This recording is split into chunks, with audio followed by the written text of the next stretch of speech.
Hello everyone, আসসালামু আলাইকুম। আশা করি সবাই ভালো আছেন। আলহামদুলিল্লাহ আমিও পরিবার অনেক ভালো আছি।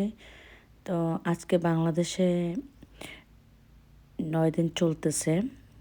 আমি বাংলাদেশে আসছি আজকে 9 দিন হয়ে গেছে।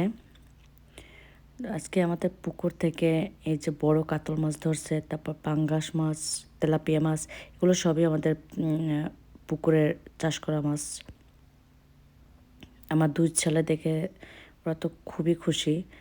আর আসলে এরকম ফ্রেশ তাজা মাছ আজকে প্রায় 4 বছর পরে খাবো। তো আমার অনেক ভালো লাগতেছে এগুলো দেখে। আমার 2 ছেলে ওরা তো বারবার মাছের নাম জিজ্ঞেস করতেছিল, কারণ ওরা স্বাভাবিক এগুলোর নাম কি ওরা জানে না। তো আমি ওদের সাথে কথা বলতেছিলাম, তো এর জন্য আমি রিয়েল ভয়েসটা আমি রাখি নাই।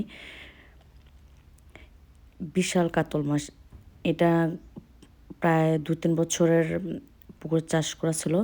তো আমি আসবো দেখে ওরা রেখে দিছিল যে আমি আসার পরে তারপর পুকুর থেকে ধরবে। তো মাছটা মাশাআল্লাহ অনেক বড়। আমি জানি না মোবাইলে কতটুকু বোঝা যাচ্ছে, কিন্তু কাছ থেকে অনেক বড় দেখাচ্ছিল। তো যাই হোক, এগুলো দুপুরে আজকে রান্না করবে। এই যে মাছ ফ্রাই করে দিছে এগুলো, আমার 2 ছেলে, তারপরে বড় ভাইয়ের 2 মেয়ে, আমার ছোট ভাই, এরা এখানে বসে মাছ ফ্রাই খাচ্ছে। শসা, লেবু, আর এই যে একদম পুকুরে ধরা তাজা ফ্রেশ মাছ। অনেক মজা লাগতেছিল আসলে। এই হচ্ছে ওদের দুপুরের খাবার। আর এদিকে এটা হচ্ছে পরের দিনের ভিডিও। মুরগি জবাই দেবে, এটা হচ্ছে মোরগ, সরি মুরগি না মোরগ জবাই দেবে। তো আমার ছেলে ধরতে চেয়েছিল, তো ওর অনেক ভয় পাইতেছিল, কিন্তু এই যে এখন আমার ছোট ভাই ধরে আছে, এর জন্য আস্তে আস্তে ধরতেছে। বিষয়টা হচ্ছে এরকম গ্রামে ছোট ছোট বিষয় ওদের কাছে অনেক আনন্দের, যেহেতু ওরা দেশের বাইরে থাকে। আর আমিও আসলে চাইছি যে ওরা প্রত্যেকটা মুহূর্ত আসলে এনজয় করুক। এ কীভাবে মোরগ জবাই দেয় এই কাছ থেকে দেখতেছে।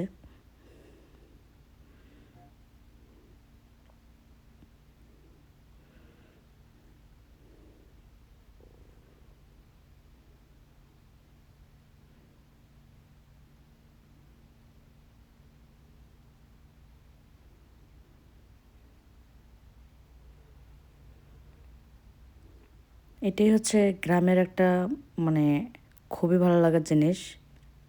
সব কিছু ফ্রেশ, আর ফ্রেশ পাওয়া যায়, তারপরে ফ্রেশ রান্না করা হয়। তো খাওয়ার আসলে টেস্ট দ্বিগুণ বেড়ে যায়। আমরা অস্ট্রেলিয়াতে কি করি, সব কিছুই ফ্রোজেন করা থাকে, ওইগুলো ডিফ্রোস্ট করি তারপরে রান্না করি। আসলে খাবারের কোনো টেস্ট থাকে না। এদিকে এই যে আমার মা মলিদা বানাইছে, বরিশালে এটা মলিদা বলে, আমি জানি না অন্য জেলায় কী বলে। কিন্তু এটা হচ্ছে এর ভিতরে চাল বাটা, আদা, তারপরে নারকেলের কী বলে ওটাকে, ফোপড়া, এটা দেওয়া হয়। তারপরে তালেয়াটি, ওইটার ভিতর যে ফোপড়া থাকে ওইটা দেওয়া হয়। তো সব কিছু মিক্স করে এই মলিদাটা বানায়। আর এদিকে আমার বড় ভাই, সে মুরগি কিনে নিয়ে আসছে বাজার থেকে। আর এদিকে ছোট, ও কতগুলো চালতে পারে নিয়ে আসছে। তো আজ এ পর্যন্তই। সবাই ভালো থাকবেন, সুস্থ থাকবেন। আল্লাহ হাফেজ।